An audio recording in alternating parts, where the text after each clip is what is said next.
There's my answer. Okay, once again, welcome.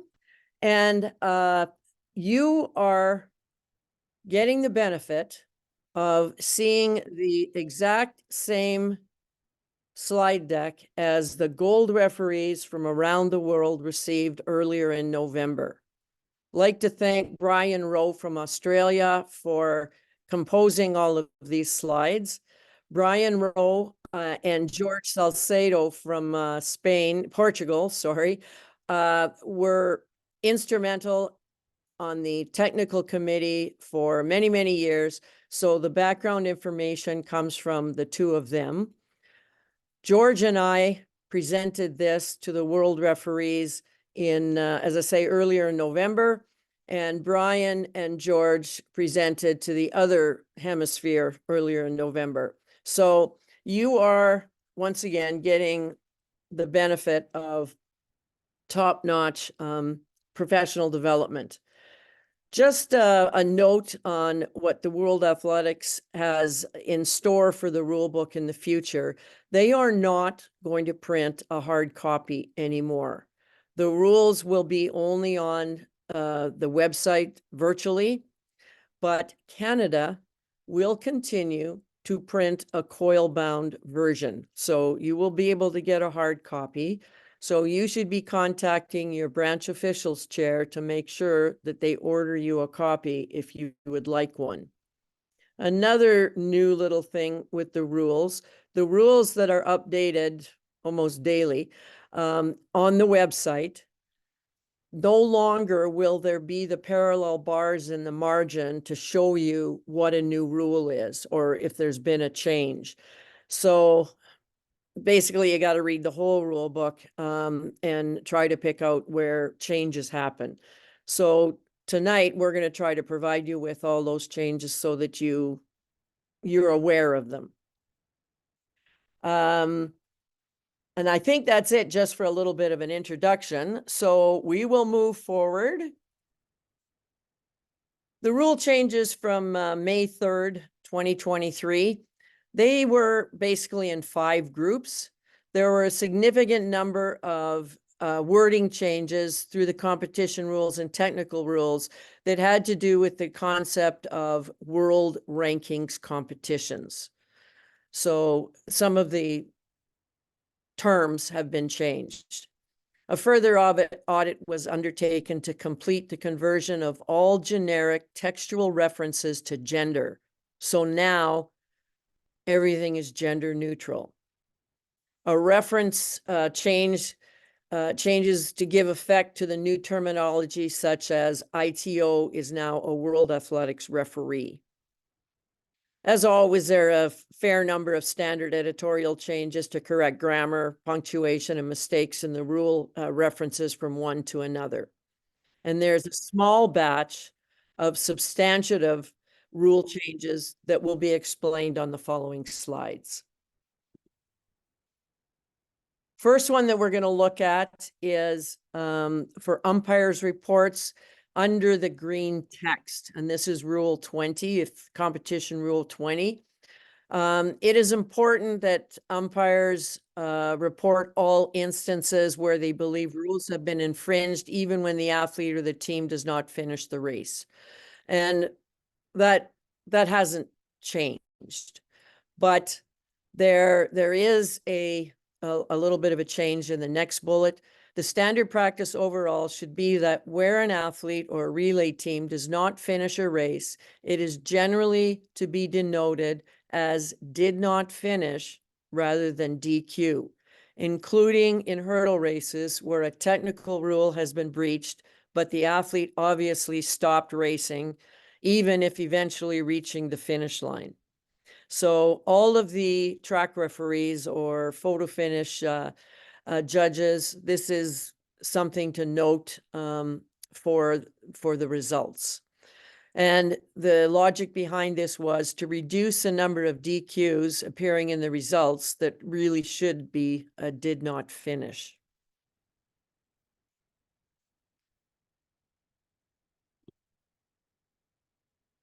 Technical Rule 4.3, simultaneous entries. This is one that especially the field event people should take note of. It's a clarification as to when you record a pass and when you record a failure in the case of simultaneous entries. So we all know that if an athlete is in a track and a field event or two field events at the same time, that the referee may, for one round of trials at a time, for each trial in high jump and pole vault, allow an athlete to take their trial in an order different from the start list or as determined in accordance with Rule 25.6.1 of the technical rules. However, if an athlete subsequently is not present for that particular trial, it shall be deemed that they are passing once the period allowed for the trial has elapsed. Now, that's what we've been doing in the past, but the next point is where we have to take note. As this possibility exists only for that particular round or trial allowed by the referee, if the athlete is not present for a subsequent trial or round, when their competing order will again, according to the start list, or is determined by, and the technical rule that's referred to here is when you reverse the order in the final three rounds in horizontal events. It will be counted as a failure once the period allowed for the trial has elapsed. So an athlete must come back each round to ask to have their order changed. If they ask for the first round and then they don't appear again, the rest of their trials are a failure with an X. Now for long jump, triple jump, the throws, whether it's recorded a pass or a failure really doesn't impact on the athlete's results, but it definitely impacts in the case of high jump or pole vault when if they get three consecutive invalid trials, they're out of the competition. So this one is one to note and to make sure that you're recording it appropriately.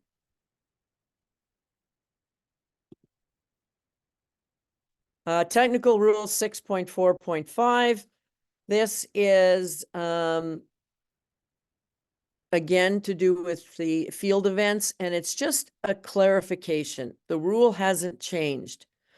We all know that a trial can be videoed from outside the competition area. An athlete may look at that video, but they cannot bring it back into the competition area. But nowhere in the rule does it say that they can't hold on to that device. So if the athlete goes over to the stands and talks with their coach, they may hang on to the recording device, look at it, or tilt it so they can see in the sun. That should not be a warning. That should not be a card of any kind. So it's a clarification. Apparently in Europe, most of the officials were giving a card or a warning that when an athlete touched the recording device. Now, if the athlete takes the recording device and brings it back with them into the competition area, well, then that's where you warn them and a possible card would happen.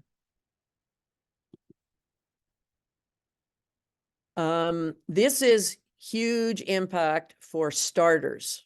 So starters, start referees, listen up to this one. This is where the start referee may allow an athlete to run under protest if, well, there's extenuating circumstances. But before it said competing under protest must not be allowed if a false start was indicated by the SIS. This rule has been changed.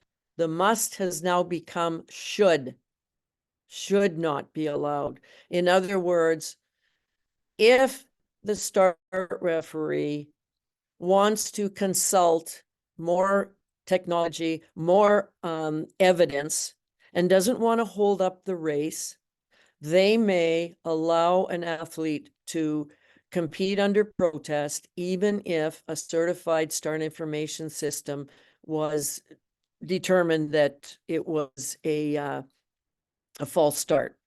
And the green text underneath explains why. And it says, however, it is acknowledged that when the reaction time is close to the allowable limit, any movement could be hardly visible. In this case, if, in the opinion of the start referee, it would require further study of technological evidence, the start referee may decide to allow the athlete to run under protest to preserve the rights of all concerned. And the logic, once again, in the red below, the restriction on the determination by the start referee was previously mandatory, but is eased within the guidance provided by the addition of the green text.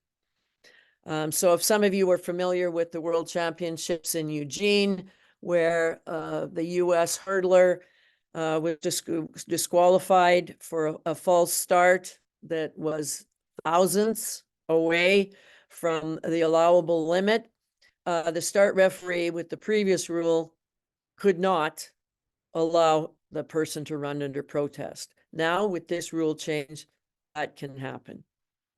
So it's just one to note if you're a starter or a start referee.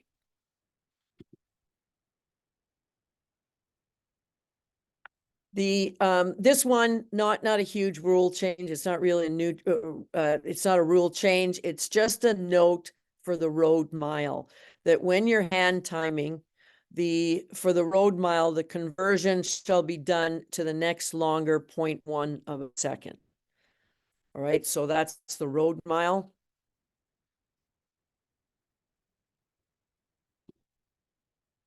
And now this is definitely a rule change, and maybe some of you noticed it in the World Championships in Budapest. For middle distance qualification to the next round, there is no longer any time qualifiers. You have to qualify by place only. Now, times come into play when because of injury or an athlete withdraws from the semifinals or the finals, the applicable regulations now may specify how vacant positions due to withdrawals in semifinals and finals may be filled in by athletes ranked next following the previous round after those qualified. So times will still be important if somebody were to withdraw. That might be one of the ways that a person would be able to fill one of those vacant positions.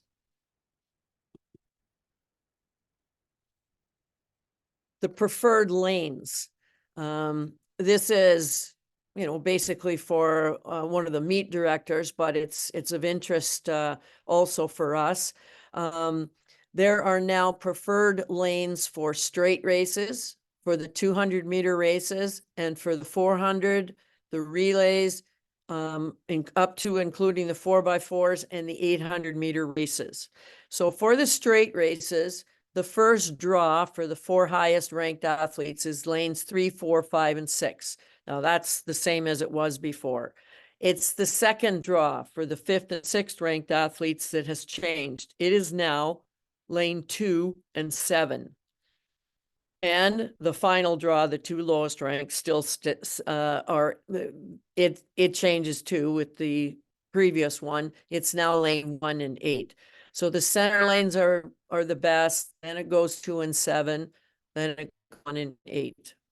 For the 200, the first draw, or the 3 highest ranked athletes, are placed in lanes 5, 6, and 7. Then the next draw for 4th, 5th, and 6th ranked athletes are in lanes 3, 4, and 8. And the lowest 2 will remain in lanes 1 and 2.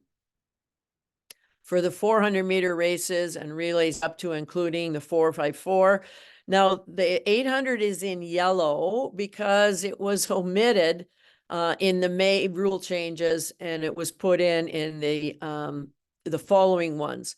I'm going to let you know right here and now, this is what it's going to be like. So that's why it's in yellow, a different color. The first draw, if the 800 meters is started in lanes also, that's to note. The first four highest ranked athletes are in lanes 4, 5, 6, and 7.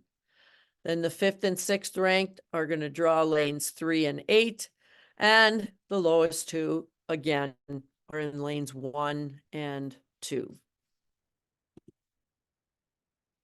We're not going to spend much time on here.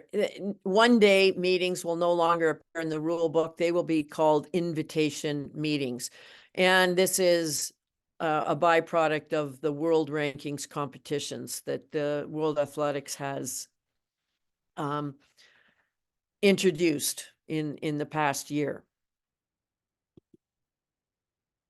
Rule 24.1 or 11 rather.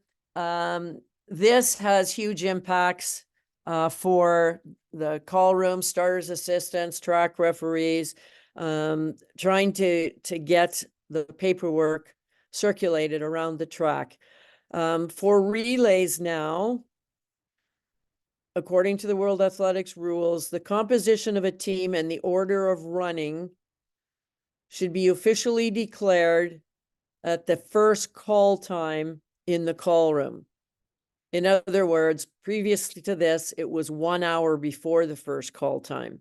Now, they do not have to declare until they arrive at the call room. NOC perceived this as a problem domestically. We don't have all the bells and whistles that World Athletics Championships have. We don't have the communication devices or the electronics that they do. So we have put forward a rule revision for Athletics Canada to consider. The Rules Committee is considering it, but they have not made a decision on it yet. So domestically, arriving at the call room, I think we're going to have a problem attempting to get organized for a relay. So we'll wait and see if Athletics Canada is going to maintain the 1 hour previous to the way the rule was before. The competing order in field events.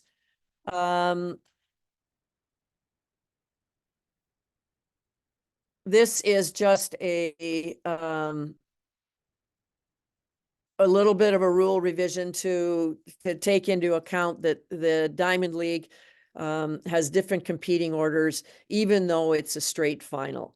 So this little bit of a rule addition allows for the regulations can provide for athletes to compete in other than the drawn by lot, which they should.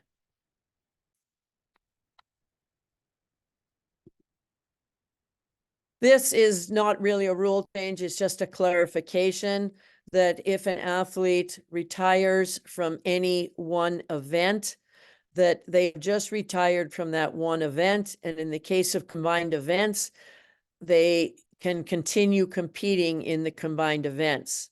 If I retire from discus, that's okay. I've just retired from discus and I can move on to the next event. And it's just to clarify, it was always supposed to be the way, but some people were interpreting it incorrectly.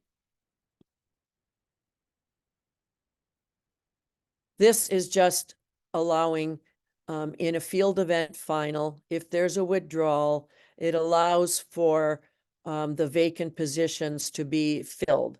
So note under the note, it's the applicable regulations may specify how vacant positions due to withdrawals in finals may be filled by athletes ranked next following the qualification round after those qualified. So it's great because now we're not going to have empty lanes in finals, hopefully, and we'll have the full 12 or whatever the number is for a field event final. This too is just a clarification on the timing for the trials in a field event. It is clarifying for vertical jumps, and it's clarifying what a consecutive trial is. There'll be 3 charts in the rule book now, not just 2, but none of the times have changed.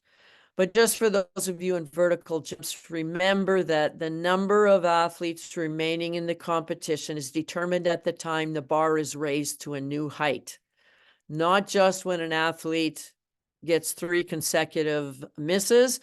It's when the bar rate is raised to the next height. Now we count up how many people are still in the competition, and that will determine the times.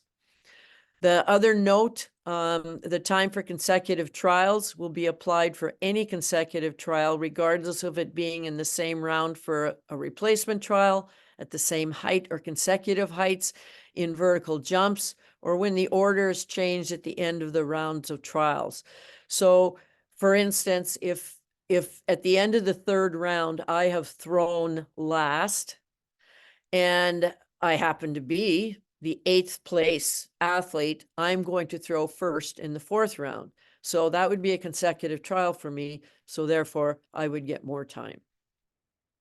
So, and a note too, that for consecutive trials, whatever the longest time allowed should be what an athlete receives.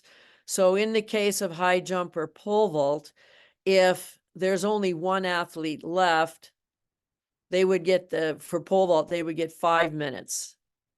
They wouldn't get the 3 minutes for a consecutive trial. So make sure that you give the athlete, they are entitled to the longer time, should be applied.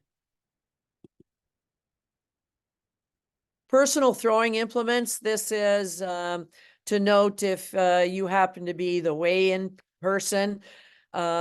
Previous to this, if the implement was on the organizer's list that it was going to be provided, an athlete couldn't submit their personal implement of that same brand name.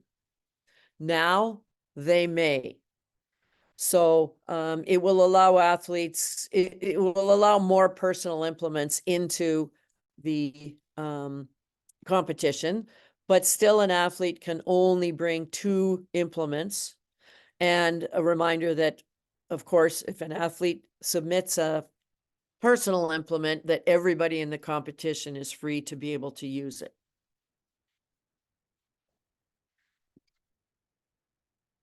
Combined event lane draws.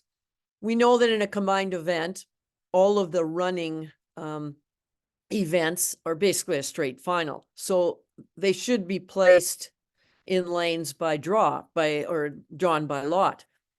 But the rule change now says in the 200-meter and the 400-meter events, after ranking the athletes according to Rule 20.3.1 of the technical rules, the lane shall be drawn in accordance with the 2 new rules that we've just talked about. So they will be put in preferred lanes for the 200 and the 400.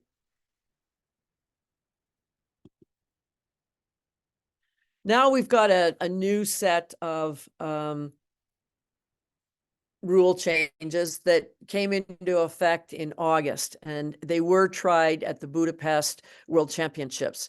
And the ones that will be covered, first of all, the ones providing for lane draws for the 800-meter events, and we've already looked at that. An extended definition of the takeoffs and horizontal jumps, a further interpretation for judging rotational trials and circular throws, and a clarification on shoelaces, items falling from an athlete's body in field events. Anybody who officiates horizontal jumps, please take note. This is a definite change in how you're going to judge the takeoff line. The athlete, while taking off at any time prior to the instant at which they cease contact with the takeoff border ground, break the vertical plane of the takeoff with any front part of their takeoff shoe or foot, whether running up or without jumping. Okay. And note, it is not to be considered a fault or a failure rather, if the break of the vertical plane is made by a loose part of the shoe, such as the shoelace. It's the shoe, the foot itself. In the green text, it'll tell you why. Since the intent of Rule 30.1.1 focuses on the position of the front of the takeoff shoe or foot, it is not relevant if the vertical plane should be broken in other ways, for example, by the athlete's hands or arms or a cap or a piece of jewelry falling from the athlete's body during the takeoff. Similarly, a loose shoelace or the like is not relevant to the adjudication, even if it breaks the plane. And the clarification on why we've put at any time up in Rule 30.1.1 is that including at any time prior to the instant of takeoff, the vertical plane is broken by the planted shoe or foot, it is a failure. It was put in because there was an unusual case recently where the plane was broken prior to the takeoff, but at the point of the takeoff, it was not. So if you can picture a foot being planted on the takeoff board and it slides forward because of the force and it breaks the plane, but now as the athlete elevates up into taking off, the foot slides back away from the takeoff line. And if you took a snapshot of the split second just before they lose contact, they haven't broken the plane. And previous to this, the way the rule read, you couldn't call it a fault, but yet they did break the plane. So now, if while taking off prior to the instant they lose that contact, at any time if they break the plane, it is a fault. Also to clarify that it will be, however, not be considered a break of the plane with the jewelry and whatever. And I'm not sure that any of us really called it a fault with the shoelace, but here it is, black and white. We can't do it anymore. So hopefully that's clear for everybody. Clarification, this is very similar to, well, no, it's not similar. It's for the throwing events in the circle where an athlete used a rotation technique. A number of years ago, the rule was changed actually after the London 2017 World Championships, that it is not a failure if an athlete on the first rotation touches the back of the circle. Okay, but they had this proviso in there, provided that there was no propulsion. So there was a bit of subjectivity still allowed in the rule. We've now crossed out providing propulsion. On that first rotation now, basically, unless there's some extreme advantage gained, there will be no foot faults on the back of the circle in rotation circle throws. Okay, and then also the proviso is similar to the horizontal jumps, where if a shoelace touches the stop board, or if a piece of clothing, or if a cap falls off and it touches the toe board, it is not a fault. Okay, and that's what the red clarification says at the bottom. Okay, so the removal of the propulsion is to remove the subjectivity of some of the calls. Oh, just sorry, to back up on that one. Remember that the athlete still has to start within the circle. That they can't be, you know, overhanging the back of the circle. That's not allowed. But on that rotation, if the sole of their foot happens to touch the rim, that is no longer a fault. In addition, the clarification for throwing events, they've added some some additions to the green text, that the intent of Rule 32.14.2 is to respect the purpose of the circle's limits so that the athlete complies by remaining in the circle until they exit correctly. It is, unless they overbalance, only the position of their feet or shoes, which is critical. It is not relevant if the top of the iron band or the ground outside the top of the stopboard is touched by the loose shoelace or the like, of example of a cap or piece of jewelry falling from the athlete's body. Okay, so I think it's clear that we're trying to take away some of the that subjectivity and really clarifying for judges what to call and what not to call. Now we're moving into the third group of rule changes that came into effect November 1st in 2023. Some of these actually we had to enforce in the Pan American Games down in Chile because they occurred after November. So there are 4 different groups here. The huge one for those of us who would do a lot of indoor track ceases to be. It is now short track. Also the transitions once again of an ITO into a World Athletics referee. Just for your information, an ITO is now a World Athletics gold referee. The old ATO, or an area technical official, is a World Athletics silver referee. There's a new one called a World Athletics bronze referee that's sort of halfway between an NTO and an ATO. So that's just for your information and aside. There's also a few changes in wording, such as qualification instead of qualifying. As always, like we said before, the standard editorial changes for grammar, punctuation. But of a note here, though, many rule references from one rule to another, particularly competition rule 18, which is a description of what a referee does. That is changed. And I'm going to let you know in a few minutes what that is. TR7 is changed and TR17 is changed. So we're going to go through all of those 3 in a minute. And there's some substantive rule changes that are going to be explained in the following slides. Now, relax. I'm not going through each one of these bullets. But the role of the competition director has greatly been expanded in the last 2 or 3 world championships. The competition director under the competition rules was probably 2-3 lines. And now you can see there are 10 bullets underneath what a competition director shall be responsible for.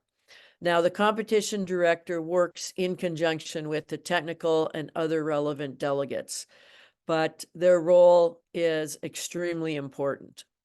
And during a competition, they need, for efficient operation, to be located with an optimal view of the competition area, close to the event presentation team, and with a satisfactory and reliable availability to technological connections and supporting monitors. Chris Cohen, when he's at the World Championships or the Olympics, probably has a radio system with 30 different channels. Well, that's one set of radios. And then he has another one with another bunch. And he is in constant communication with everybody. He has the results monitor right in front of him. But I mean, this is a World Championships or the Olympics where you have access to monitors and technology such as that.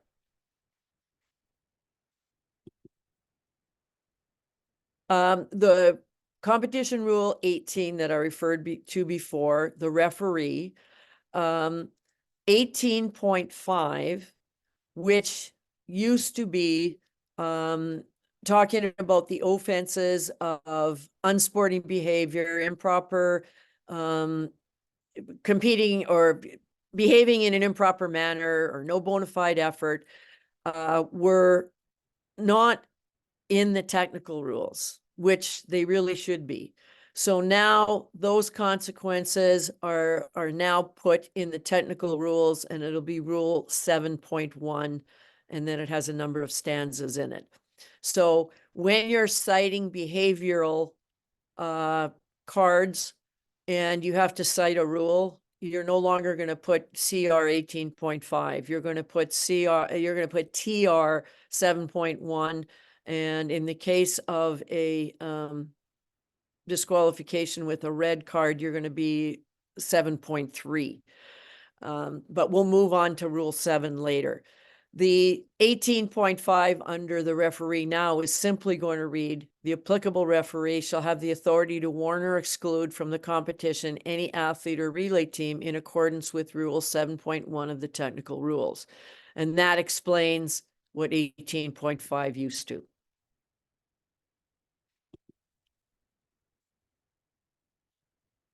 Competition Rule 25.4 and 25.5. Simply, they've added one symbol to denote an athlete being advanced to the next round by draw.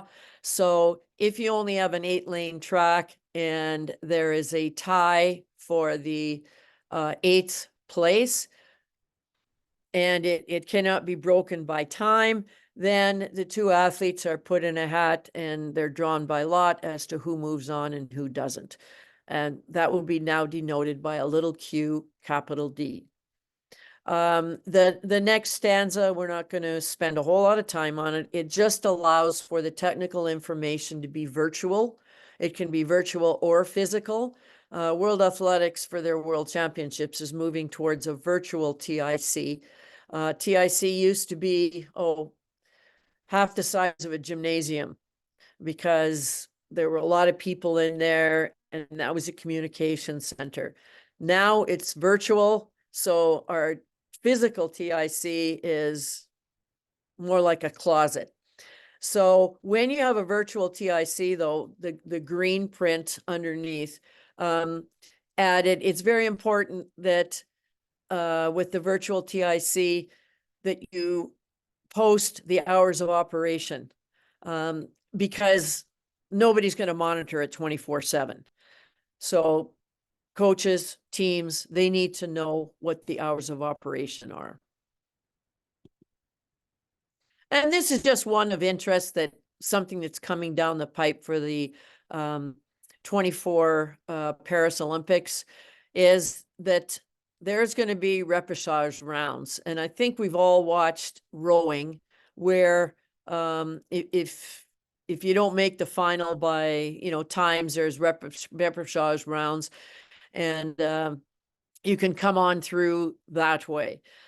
Just a note for the repechage that if the applicable regulations require a repechage round, failure to participate in the round is not an infringement of the failure to participate rule, or they won't be disqualified from all other competition. So it's kind of a, if you make the repechage, you may or may not participate. It's up to you. Now, here's the Rule 7 that I was describing to you before. It now is got the title Warnings and Disqualifications. And the first stanza will be bona fide participation, unsporting, and improper conduct. And 7.1 will now read, athletes and relay teams shall participate in athletic competitions in a bona fide manner and shall not engage in unsporting or improper conduct. Any athlete or relay team failing to comply with this rule may be warned or disqualified. So that's basically what 18.5 said before. And then following 7.1, the green text from old 18.5 will follow as well. Then since we've added 7.1, everything that was in 7 before is bumped down by 1 point. So disqualification resulting from an infringement of a technical rule, it hasn't changed, just the number has. and disqualification resulting from exclusion under 7.1 of the technical rules. It was 7.2, it's now 7.3. Okay, so they all just moved down one. So if you're a person that has memorized the rule numbers, they've now changed.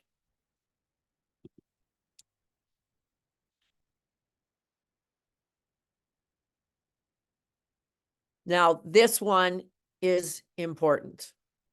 Previous to this, any cards or behavioral cards that an athlete received in a relay did not count towards them individually. And it is now changed. They will count individually for the individual who caused the card to happen. Excuse me. I just needed a sip of water. All right. So when a relay team is excluded from competition under Rule 7.1 of the technical rules, and that's the behavioral one, right? It is disqualified from just that event. Performances, like before, shall remain valid. If the disqualification of the relay team was a consequence of an athlete or athletes acting in a manner that would lead to disqualification under Rule 7.1 if competing in an individual event, 7.3 of this rule will be applicable to such athletes. In other words, they don't compete anymore. Otherwise, such disqualification shall not prevent any athlete or relay of that team taking part in any other events in that competition. So the athlete that caused the cards remain with them. The whole team doesn't get the card. Well, the team does get the card because it happened in a team event, but each individual on the team doesn't carry a yellow card then, just the athlete who was responsible. Then it says also under this rule, however, if the behavior of one or more individual athletes is considered serious enough, 7.1 of the technical rules may be applied to them with the applicable consequences. Rule 7.3 shall be applied to an athlete whose second warning in the competition is incurred in the relay race, or who had a direct exclusion in the relay race that led to the disqualification of the team. And we all know if a behavior is that extreme, and you don't have a yellow card previous, you can get a red card if the behavior is that bad. All right. So this next slide might help you. There's some situations that might clarify what we just went through with relay teams. So 7.1 says that in one individual offending twice, or two individuals within a relay event offending each one once, with the result in a red card for the team. And yes, that's correct. So two yellows or one individual offending twice or two yellows, it's still two yellows, which equals a red. 7.2 says that DQ for reasons other than 7.1 does not prevent an individual from competing in other events. Example, an athlete is DQ'd for a false start in the 100. He can compete in the 200 without penalty. Yes, that's correct. 7.3 says that DQ due to two offenses in 7.1, which is the behavior one, will exclude individuals from further competition in any event. So an example would be an athlete has two yellow cards for 16.5 in the heat and then the final. And for those of you who can't remember what 16.5 is, that's for disturbing the start. He is DQ'd from the 100. He is not permitted to compete in the 200 afterwards. And that's correct. Two yellow cards equals a red. If you get a red, you no longer compete in any more events. 7.4, combined with the green commentary, says that DQ due to 2 offenses in 7.1 will exclude a relay team from further competition. And if an individual already had an individual yellow card and was responsible for the second team yellow card, then the athlete is excluded from the competition. Other team members are okay to compete again. That's correct. Green text. Looking back on competition rule 18.5 from earlier in the year, the green comment, G, clearly indicates that cards received within a relay event are only applicable to the team, not the individuals. The current 7.4 seems to have a different intent. So the rule has changed. The cards go to the individual who was responsible for that card. So correct, this has changed. Here's some scenarios. An athlete A in 4x100 relay team commits an offense and a yellow card for the team. Athlete B, who is carrying an individual yellow card and is part of this relay team with yellow card, commits an offense and gets a second yellow card for the team. The team is excluded and athlete B is excluded. That's correct, because that athlete now has 2 yellow cards. Another scenario, athlete A has individual yellow card from his individual 100. He is the first runner in the 4x100 relay team and commits an offense under 16.5. And so 7.1, when starting for the relay team, is he excluded? And therefore the team did not finish as they are missing an athlete. Yes. DQ under 7.1. The team is also to be DQ'd under the same rule, in a way as if the athlete should have received the 2 yellow cards in the same race. Similarly, the relay team has a yellow card. For the individual who caused it, does the yellow card carry through to an individual event or to any other relay team? Clearly, yes. So a card is a card. It goes through the whole competition. If the competition's 5 days, 2 days, 1 day, that yellow card continues for the whole competition. So hopefully that's clear now for you, or that slide assisted in clarifying the behavior rule.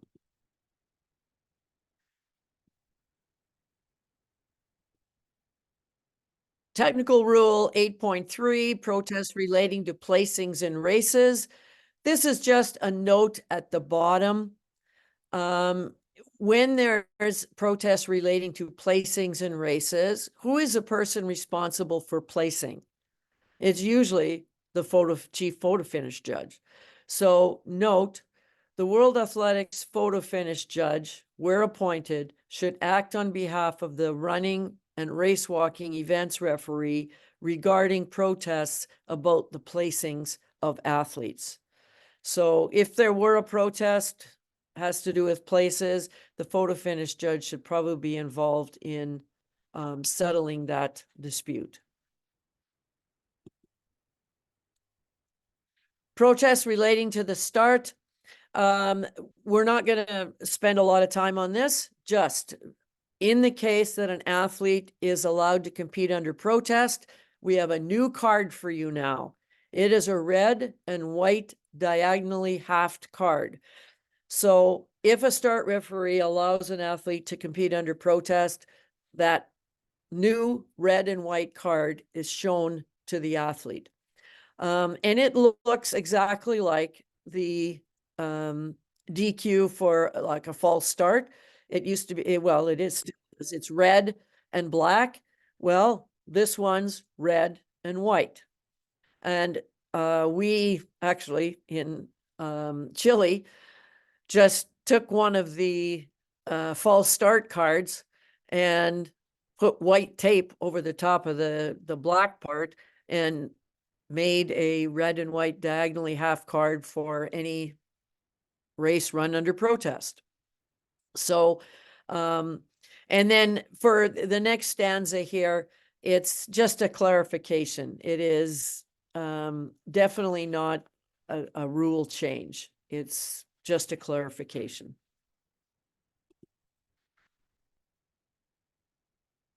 Disturbing the start though, this one, the addition here should be noted. When we're talking about when an athlete in the judgment of the starter after the command on your marks or set disturbs other athletes in the race through sound, movement, or otherwise, resulting in such athletes committing what would otherwise be a false start, the starter shall abort the start. Okay. This rule has been interpreted in different ways by different officials acting as start referees and as starters around the world. Start referees have been warning athletes for having moved, sometimes very slightly, not disturbing any other after the starter aborted the start, or sometimes when the SIS automatically recalls the athletes. If an athlete is disqualified for committing a false start, not the consequence of a move of another athlete, a warning should not be given to this last athlete. So it's a clarification of what should be happening.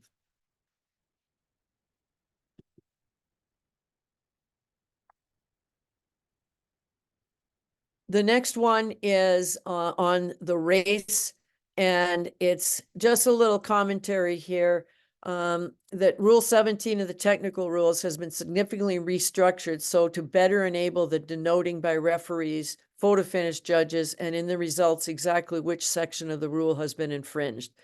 It also attempts to remove the possible confusion caused by the previous 17.4 being written in the negative.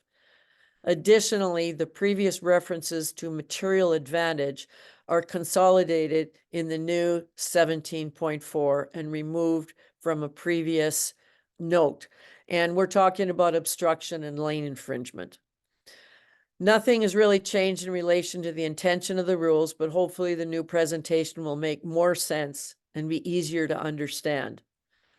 And World Athletics will be preparing the list of references to rules for rules and their numbers so that referees know what to denote for DQs and which rule number. And it's a handy tool for the referees and the photo finish judges. This one quickly, we're going to go through. It's a clarification of who should be involved in a zero control test. It's the start referee, the obviously chief photo finish judge, but in cooperation with the start referee and the starter. If there is not a start referee, then it's the track referee who is the one that is going to be involved in the zero test. But if there is a start referee, it's the chief photo finish, start referee, and the starter that will be involved.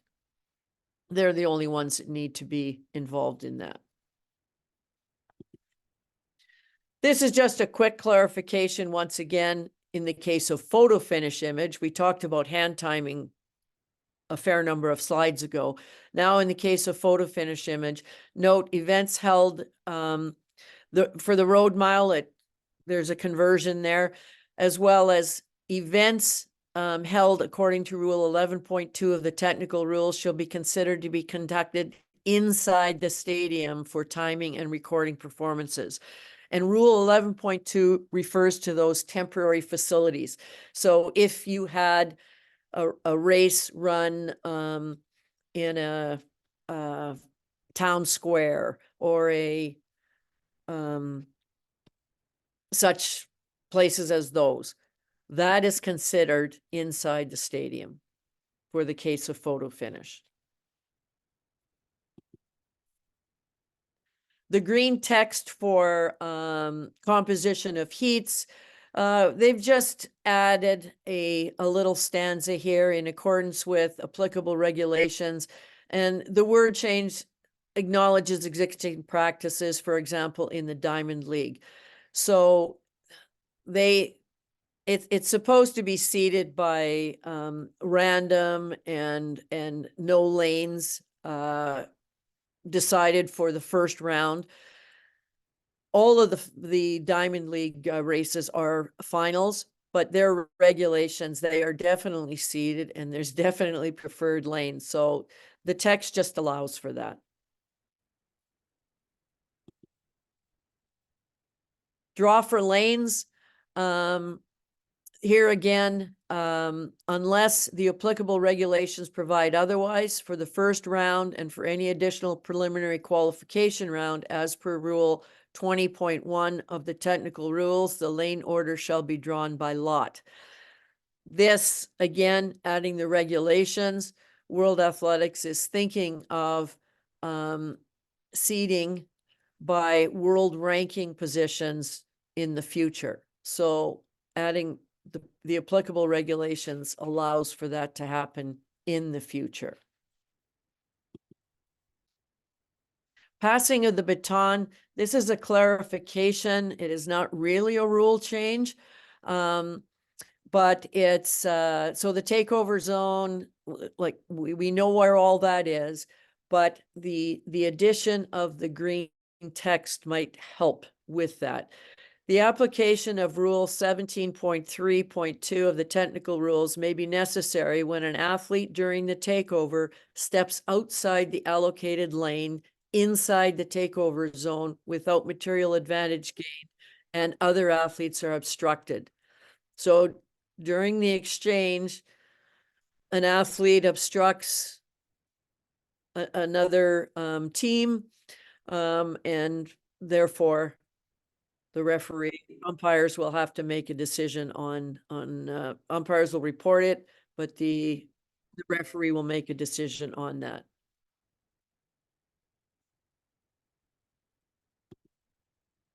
Love this slide. I've been preaching it for many, many years, and it is now in black and white. The addition is it's in regard to practice trials for field events. We know that once the competition starts, runways, vaulting poles, implements can't be used for practice purposes. But the runway was never there. So it's now added to throwing the circles or runway or the ground within the sector with or without implements can't be used for practice. However, the use of implements outside the circle or runway is prohibited at any time. So those of you who in error have allowed javelin picking for warm-up, this is and always has been prohibited. The athletes are to be throwing in competition order, and they're to be throwing one at a time out of the circle or the runway. So the added words clarify that for all throwing events, it's the circle and the runway, and warming up with implements cannot be done at all outside the circle or the runway. So please, for safety's sake, do not allow anything but on the runway or the circles. Absence during a competition. This is just a clarification as to what the consequence should be. If an athlete subsequently is not present for a particular trial, it will be counted as a failure once the period allowed for the trial has elapsed. So the athlete left without permission, and they're called up, and it was, you know, there before, but now it's just a clarification as to how it should be denoted. Anybody who does vertical jumps, you're going to love this one. We're not reading through all this. The noted part, the addition part for pole vault on movement of the crossbar is the yellow in the middle there. Once the time for a trial has started, no further change in the position of the crossbar is allowed. In other words, the athlete's been called to the runway. The time clock has started, and now they decide, oh, you know what? I think I'd like the depth at 70. Well, they might want it at 70, but they asked you at 80. The times clock started. There's no further change now. So in between trials, they're still allowed to change depth. But once the time has started and you've called their name, sorry, there's no more changing of the crossbar. So we don't have to worry about trying to change it and it falls off. And now what do we do? No further change in depth once the time clock starts. Use of other athletes' vaulting poles. I personally have never witnessed this, but we all know that you're not allowed to use, you have to have your own vaulting pole, and you can't use somebody else's unless the owner consents. The note is now added so that there's appropriate action if an athlete were to use somebody's vaulting pole without consent. So if the judges are aware, they shall direct any athlete not complying with this rule to correct the situation. If the athlete does not, such trials shall be a failure. It shall also be judged a failure if a trial is completed before the non-compliance is noticed. In all cases considered serious enough, Rule 7.1 of the technical rules may be also applied. Once again, I don't know that we need to worry too much about this one. I don't know that I've ever witnessed it, but here you go. The consequences are there if it does happen. Anybody in horizontal jumps? This isn't a rule change, just really a clarification in that it shall not be considered a failure if an athlete touches the ground with the sleeping leg. Now, it used to say while jumping, and the meaning was in the hop or the step, if you drag your sleeping leg, it was not a failure.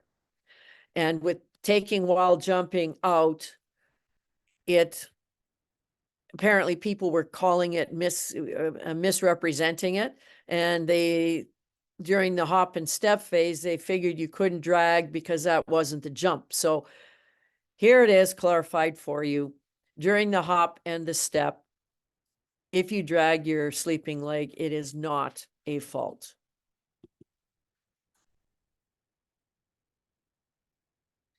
This one too is going to take some education for people, discus throwers in particular. Under Technical Rule 32.3, it states no modifications can be made to any implements during the competition. Added now, no spitting or application by other means of human body fluids on any implement is permitted. And obviously the rationale is health and safety, that you're allowed to chalk and other substances. If you wanted to put a little water on the implement or discus, you could. You cannot put any body fluids. And we had a question last night, a clarification question, which is a good one. How about if if an athlete spits on their hand and then puts their hand on the discus? And no, that's not, because it's no spitting or application by other means of human body fluids. So you can't spit right on and you can't spit indirectly. So no more human body fluids. And it seems to be a common practice for discus throwers. I haven't really seen it for many of the other throwing events. And it's going to be, as I say, an education process. In Chile, I happen to be doing the men's discus, and I had to warn 2 or 3 athletes in the warm-up that they are no longer allowed to place body fluids on the discus. And they kind of looked at me funny, and I said, well, the reason you don't know is because the rule came in effect November 1st, and this was November 2nd. So one of the US athletes came to me, he says, but all the discus throwers do it. And I said, well, you know what? From now on, they won't be because it's against the rules. So once again here, I don't think that we should be getting our cards out on the first time it happens. During the warm-up, I think it can be remedied, that you can educate the athletes during that time. 32.4, and I believe this is just, oh, it's very similar to before. What happens if the athlete keeps doing it? Just put the note, if the judge is aware, they shall direct any athlete not complying with this rule to correct the situation. If the athlete does not, such trials will be a failure. So if I ask the athlete to, stop spitting on the discus, they do it anyways, and they get in the circle and they throw before I have a chance to stop them, it's a failure. Okay, so, and if they become belligerent or we don't discuss this in a sane manner, then I might bring out cards as well. So just a clarification on that as well.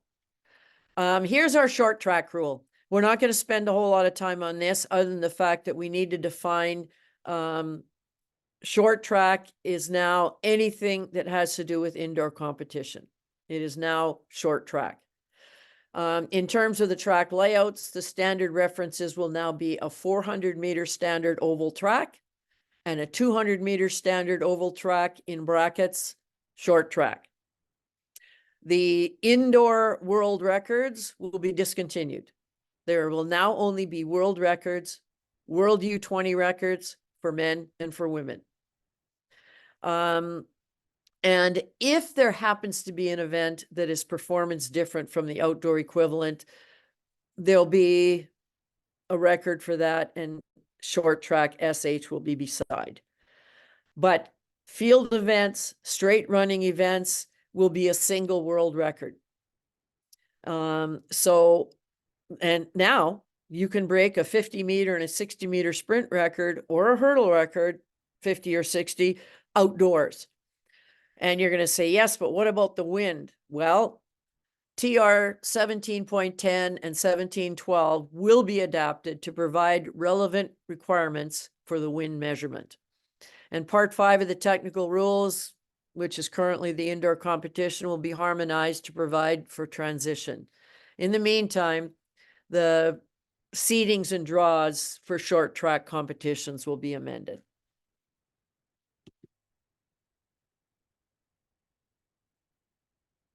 This is just a, Danielle will like this one.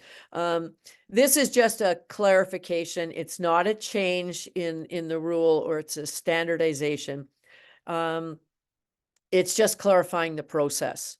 So if there happens to be a fourth red card disqualification, the athlete shall be notified of this disqualification by the chief judge or the chief judge's assistant by being shown a red paddle. The failure to give notification shall not result in the reinstatement of a disqualified athlete. Okay, this is just an editorial change. It's clarifying the process that was under Rule 54.7.1 before. Okay. And there is a just a little bit of an addition for new race walking events. In the case that race walking events are not covered by this rule, the applicable regulation should specify any particular rules that should be applied and the method for which the event will be conducted. And this is to take in the example, the mixed marathon race walking relay. And it's going to be held in the race walking team championships and in the Paris Olympics this coming summer. And as a matter of fact, at the Pan Am Games in Chile, there was a mixed race walking relay, a walking relay held. There was one male, one female. They each did 2 legs, and the exchange was they had to clap hands in the exchange zone. So it was kind of an interesting event. So we we had a chance to see it at the Pan Am Games in Chile, and Danielle was there officiating.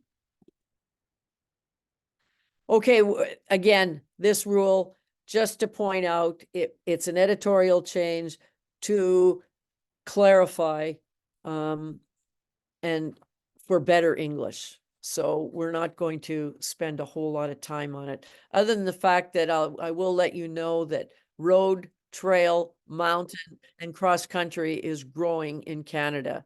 And some of us might be recruited into officiating some of those events. In the case of a cross-country relay, this rule is just simply a detailed description of what the takeovers should be and how they should be denoted.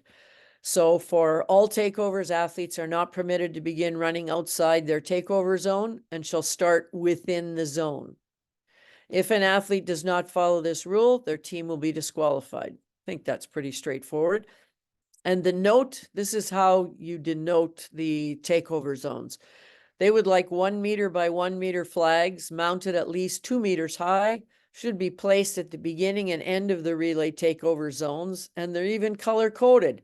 Green flags for the beginning and red flags for the end of the zone.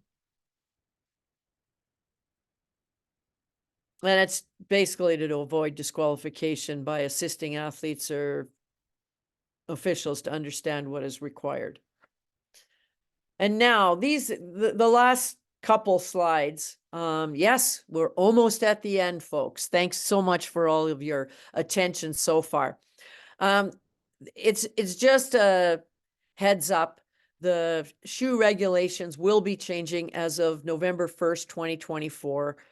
The World Athletics is giving, in conjunction with all the shoe manufacturers, is working together so that the shoe manufacturers can ensure that all their shoes are going to be the appropriate sole thickness. And I think it was in 2022 that this chart was shown, and it would come into effect next November 2024, giving everybody lots of time to ensure that they're competing or even practicing in the appropriate shoes. And for anybody who is a throws coach, a throws enthusiast, we're having trouble with the 700-gram javelin coming down like we did before with the 800-gram javelin. So they're changing the center of gravity, and they're changing some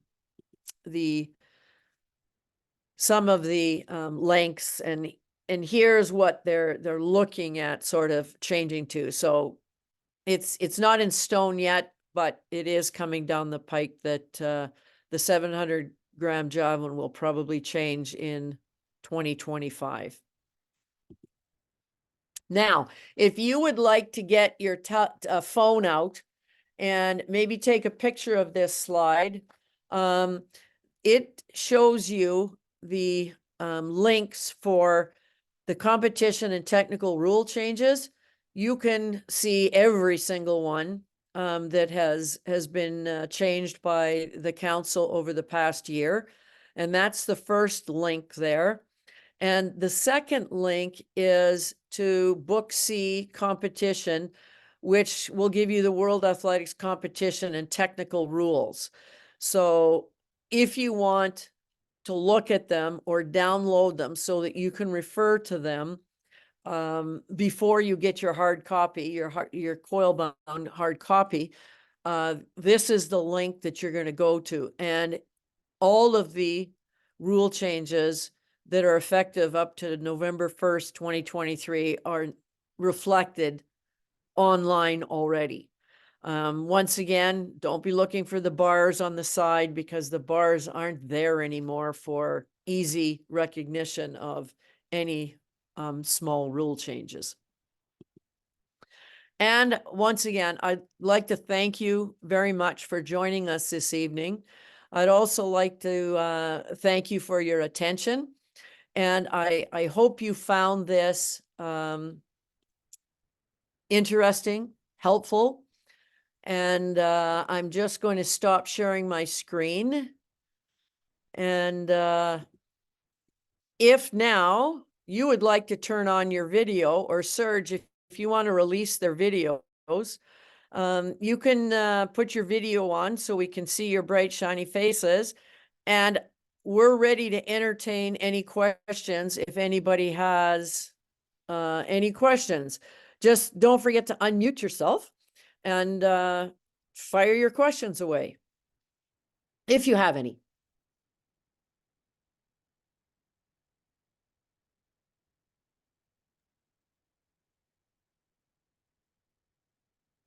Vinesh, go ahead. Okay, my question is with regards to vertical jumps. If an athlete informs that he's going for another event, and he does not come back at the height that we passed the event or we say a fault. So on a certain height, he's gone for another event, but he doesn't come back on time and the bar has to be raised. Would that be considered a pass height for him or a fault height for him? Has he jumped No. at that height? No, he has not jumped at that height. He jumped 150, taking an example. He jumped 150. He says he's going for hurdles, and the next height is 155. He does not come back at 155 now, and his name is called in. Will it be a fault or will it be a pass in vertical jumps? Right. Okay, at 155, it's a pass. Yeah. Okay. Okay. And now you go to the next height. 160. Right. And the athlete still didn't come back. Yeah. Hasn't informed you. Yeah. So it's now invalid, a fault. Okay. Now, will he get another attempt because he has faulted the first attempt? Will he get another second attempt?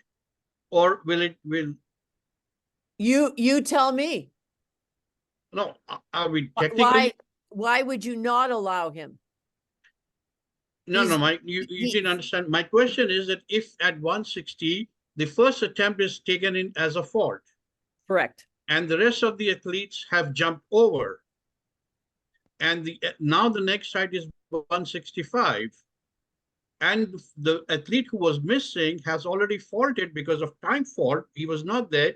Will he be given a second attempt, a second call for the same height, or will he take it as pass for the second attempt and go to the next height? Okay. Well, you've got a number of scenarios in there. Oh, okay. So in the case that everybody made 160 on their first attempt, Yeah. except for this athlete that didn't come back. Yes, yes. Then he's had one miss, correct? Yes. Yeah. And he hasn't been allowed his second and his third. Yeah. So now you're up to whatever height you're at. You're at the next height. Yes. Okay. So on the first round, well, he's actually on his second jump, right? Yeah. Yeah. Whatever. Yeah. Okay. So we do not give him the second attempt on the previous height, but increase the height, go to the next one and call him the one attempt if he comes and it is a fault, and go to the third height then. Yes. So, okay. So I think what I'm going to do is I'm going to write an email to you with my situation, maybe I'm not able to explain right now. But sure. I will send you an email and then maybe we'll clarify that. And then we can send it to everybody else. Great. Okay, thank you.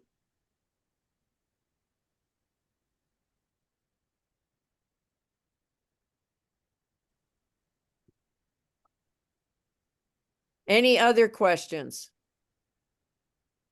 So what causes the fault? Is it the not informing you or the not coming back? Sorry, I don't know who I'm speaking to. I'm having problems with my video. It looks like I'm Jeff. Oh, super, Jeff. Okay. Yeah.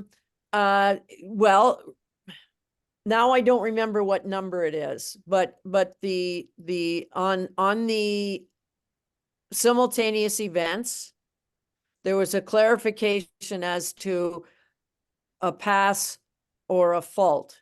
So the referee, only one round or trial at a time, may change the order.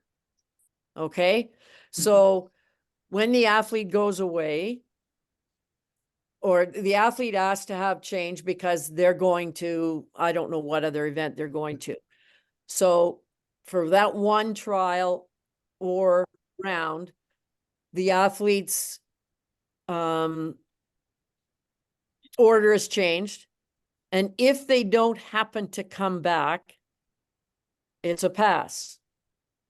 Okay, because they told you where they were. Yeah. Now, if a subsequent trial or round, they still haven't come back, you start the time, and because we have to revert back to the normal jumping or throwing order, and call their name, and that they don't arrive, it's a fault. It's just the rule.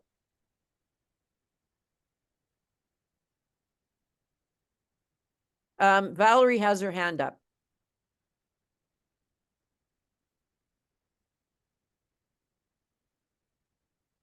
Hi. Valerie, oh, there, okay. Yes, hi. I just wanted to make sure I understood 2512, the vacant spot. So for the not the qualification for the final, there will always be like for let's say throws, there will always be 8 throwers. No, There's- you're getting confused between, you've got 2 qualifying groups, an A group and a B group. Okay, Okay? And there's a qualifying distance that they have to get, or the top 12 athletes move on to the final. okay. And how many trials do they get? They'll get 3. Exactly. All right. Up to 3. Yeah. Because if I If get they the qualify at one, qualification, all right. exactly. So now we've got 12 in the final. And for some reason or not, and this is the next day, correct?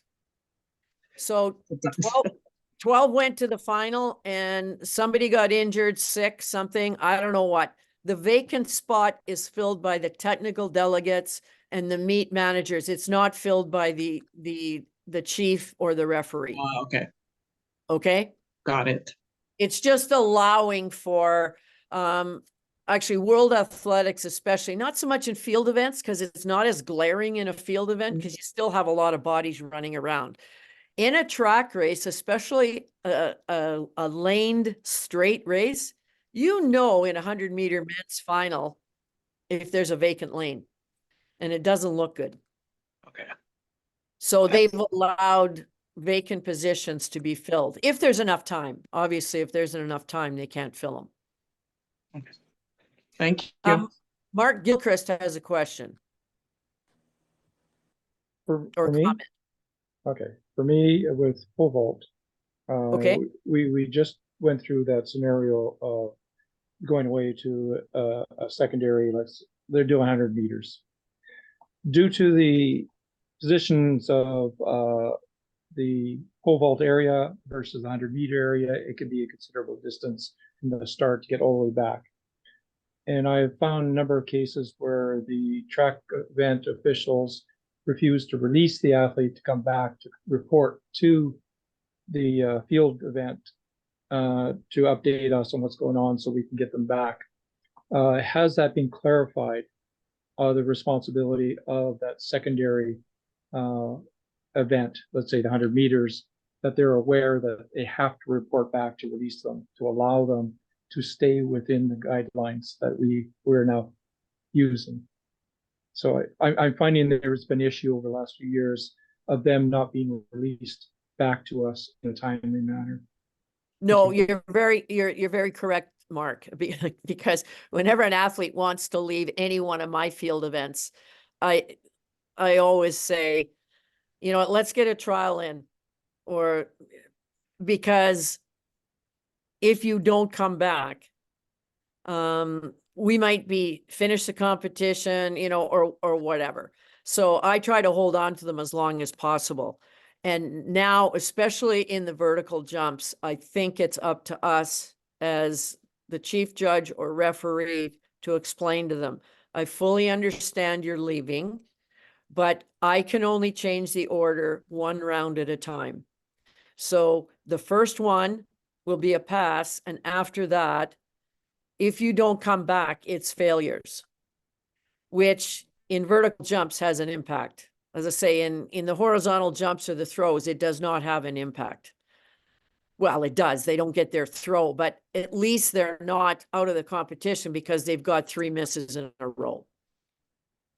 Yeah, it's just, I want to make sure that, that secondary event officials become aware that I'm the athlete, come in, I have to get back to report in, and I'll be right back, to allow that in a timely way, and be released just briefly to get there and back. But it's a tough go. I understand. Yes, for sure. Janet and or Tim. Yeah, my question is along the same line, and that is we'll use the track as an example. The person at the track who says, no, you can't go back, you now committed to failure for that athlete who wants to do another pole vault. And I think that they have to be well informed that if an athlete asks to leave, they have to be allowed to leave unless it's dangerous to do so. Correct. And I think also, since this has been clarified in the rules, it's up to us too, as the referees or the chief judge, especially for the referee, to go and communicate with your fellow referees, saying that you're at pole vault, and I don't know who your track referee is, but let them know that we have this athlete in common. If you don't need them to stay here, please allow them to come over and get a jump, or, you know, whatever. So we can communicate and hopefully do the best we can for that athlete. Any other questions? Yeah, I have a second one, and that is, I think that there's a degree of unfairness in terms of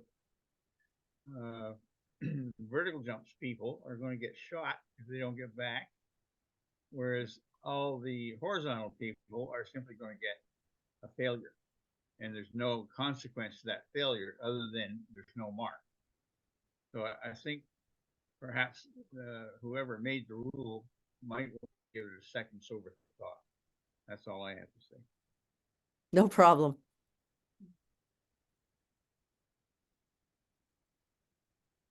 Jane, Yes, John. if you know how at nationals there have been times where you have the throws preliminary or the throws event broken down into weak group, strong group, and then final group. Okay. And if somebody qualifies to the final group from the weak group, they are allowed to have some re-warm up before the final group gets started. But normally that particular person or people would probably be towards the bottom end of the line.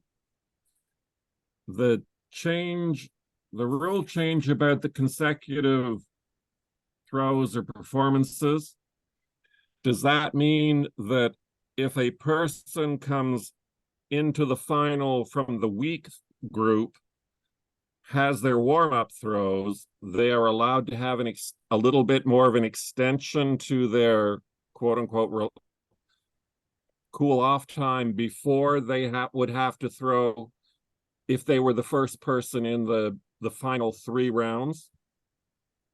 No, and John, that's a special case, in that, I haven't seen warm-ups allowed between the qualificate or the first 3 rounds and the final 3 rounds? Well, I've Okay. seen them. There's- If a person qualifies from the weaker group, they've been away for 45 minutes or so before the final throw, the 4th round gets started. Whereas everybody else, quote unquote, has continually been throwing in that period.